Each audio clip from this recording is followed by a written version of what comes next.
Hai Chandras Bordes, dan pada podcast kali ini saya mau membahas tentang 2 penyebab kamu sulit mewujudkan resolusimu.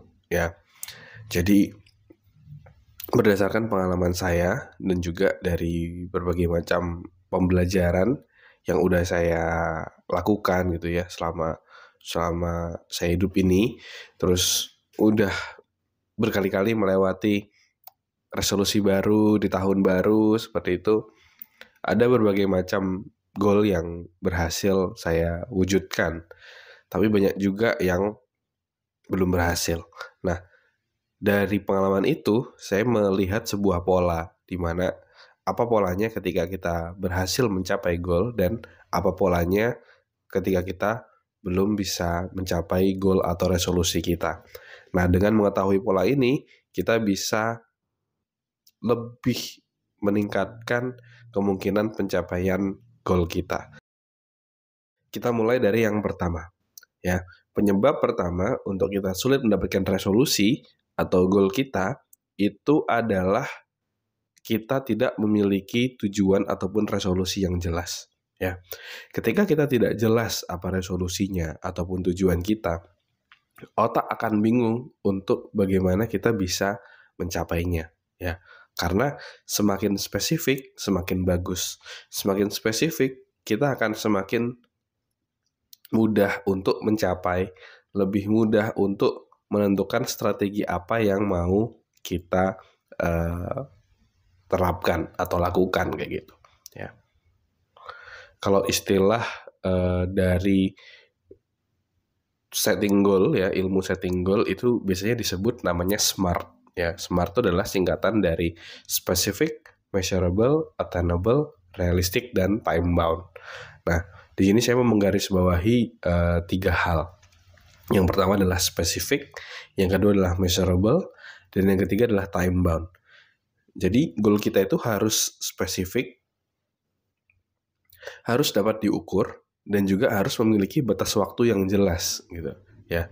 Misalnya contoh, kalau kita punya resolusi saya mau menurunkan berat badan, apakah itu cukup strong tujuannya?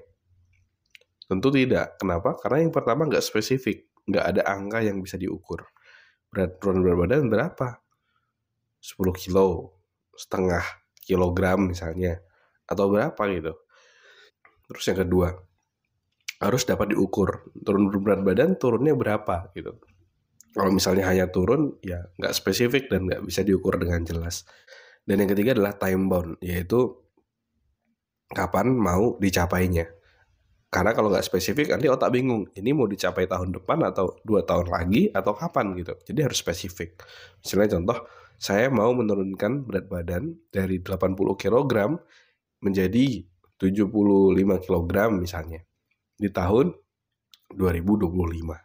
Ya, misalnya seperti itu. Jadi harus spesifik sehingga bisa diukur. Oh, misalnya contoh, saya mau nurunin berat badan tadi dalam setahun turun, let's say misalnya 6 kg gitu ya.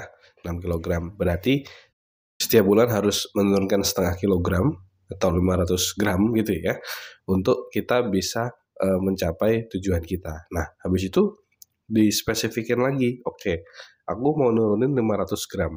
Berarti aku dalam sehari harus maksimum makan itu berapa kalori misalnya. Terus dalam seminggu aku harus berapa kali lari atau berapa kali olahraga.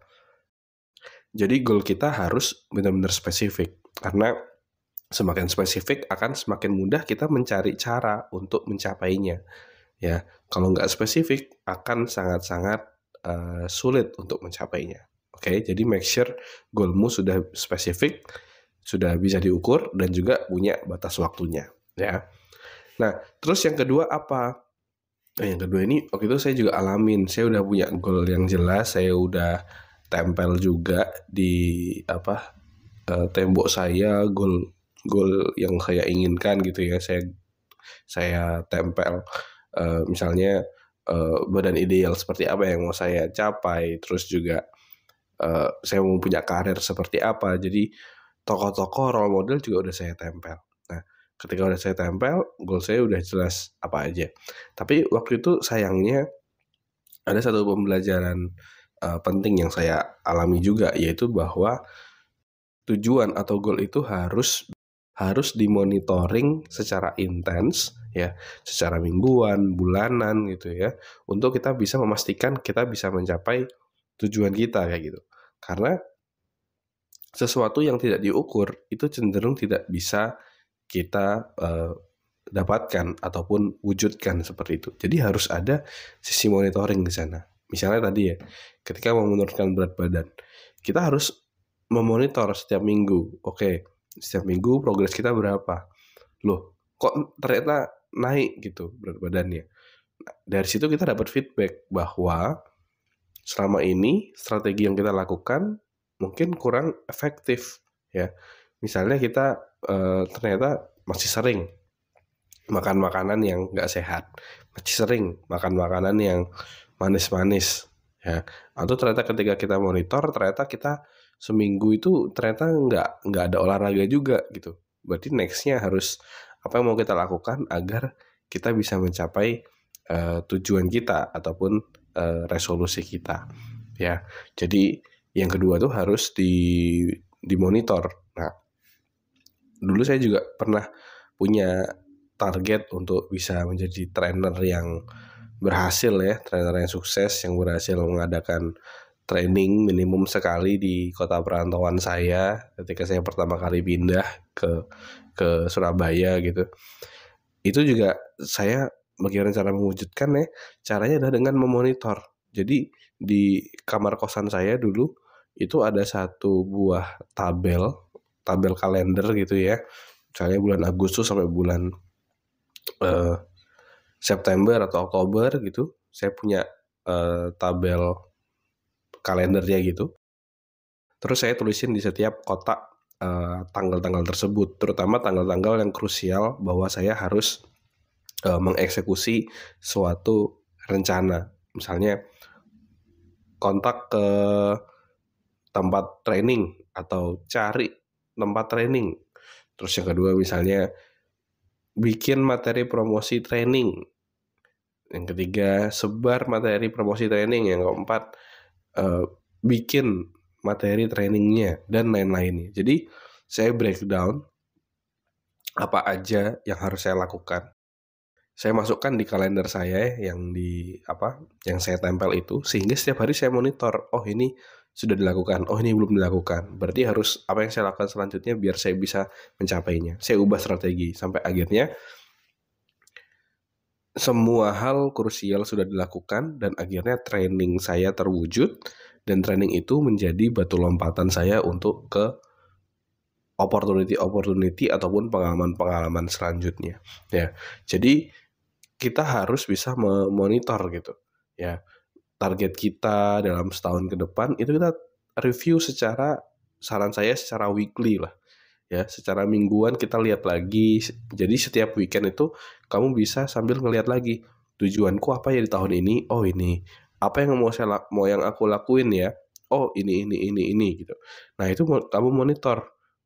Jadi misalnya di weekend ini kamu monitor minggu lalu apa yang sudah saya lakukan, apa yang belum saya lakukan gitu. Buat yang belum saya lakukan, apa plan selanjutnya atau strategi selanjutnya untuk saya bisa make sure saya bisa menyelesaikan tugas-tugas ini untuk saya bisa mencapai tujuan saya. Nah itu kita harus lakukan review gitu ya. Saran saya secara weekly, karena kadang-kadang orang lupa untuk mereview tujuannya sampai akhirnya tidak terasa. Tahu-tahu udah di penghujung tahun, tahu-tahu udah mau selesai gitu tahunnya, dan akhirnya dia udah terlambat untuk melakukan review. Oke, mungkin itu sharing dari saya tentang 2 penyebab kamu sulit untuk mendapatkan resolusi atau mewujudkan resolusimu. Yang pertama tadi ya, kamu nggak punya goal yang jelas, goalnya tidak smart, dan yang kedua adalah tidak dimonitor secara mingguan. Action plan ataupun progres yang mau kamu lakukan ya. Jadi make sure 2 hal itu kamu hindari untuk pencapaian resolusi di tahun 2025 nanti ya. Dan buat kamu yang mau belajar lebih lanjut tentang gimana cara mewujudkan resolusi 2025 dan bikin tahun 2025 jadi tahun terbaikmu ya, kamu bisa join dalam mini workshop Best Year Ever di hari Minggu 5 Januari 2024 dari jam 1:30 sampai jam 3:30 sore ya. Kamu akan belajar cara mengevaluasi 2024 dengan komplit, yang kedua cara menyusun resolusi 2025 yang efektif, dan cara mewujudkan resolusi dengan lebih cepat ya. Kamu bisa daftar di workshop ini dan ada bonus eksklusif ya, yaitu adalah online course Meaningful Productivity senilai 250.000 dan juga Progress Weekly Tracker senilai 150.000. Kamu bisa daftar sekarang juga, silakan masuk ke selfdev.id/2025 ya, atau kamu bisa langsung klik link yang ada di deskripsi ya. Silakan daftar premium workshop ini ya, premium online workshop ini, semoga bisa bantu kamu untuk bisa menjadikan 2025 tahun terbaikmu dan juga membantu kamu mengevaluasi tahun sebelumnya dan make sure kamu getting better, getting stronger untuk bisa achieve yang terbaik di tahun 2025. Sampai ketemu di mini workshop.